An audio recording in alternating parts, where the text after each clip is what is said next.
你知而家電片咧都好流行嘅，咁但係咧1年之中咧又有機會2次中伏嘅喎。咁究竟呢個中伏係好定唔好，應唔應該咧？嗱，我相信阿康哥哥講緊就係我哋中醫講嘅天救啦，三伏天入邊嘅中伏啦。咁其實咧，我哋中醫咧都有講話冬病夏治，夏病冬治，就唔係話我哋有個病咧等到夏天先醫佢咁嘅意思。其實咧就係話我哋嘅病咧喺夏天嘅時候已經要準備好啦，避免去到冬天嗰個問題好嚴重嘅時候先去醫就太遲啦。咁三伏天即係天救啦，我哋就揀咗1年入邊陽氣最盛嘅日子啦，用一啲好溫熱嘅藥整成一啲藥丸，跟住咧就黐喺我哋。咁咪熱上加熱咯。係啦，咁但係我哋唔係針對一啲熱病嘅人啊嘛，我哋係針對一啲虛寒嘅人士即係譬如話成日經痛啊、手腳冰冷啊、肚屙啊或者鼻敏感嘅人士咧都適宜用㗎喎。譬如話嗰啲人士去到冬天嘅時候，哇好大問題喎，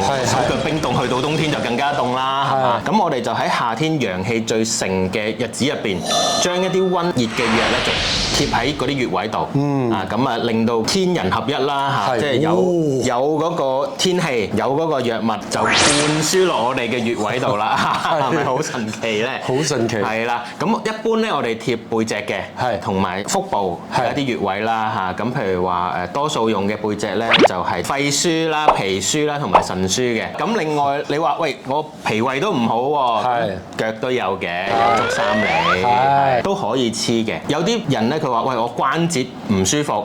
或者有啲痛點咧，我醫嚟醫去都醫唔好嘅，唔好理佢冬天夏天啦。總之咧，我一到你做三伏天咧，我就貼喺嗰個痛點嗰度，咁樣咧就有一個治病嘅功效添。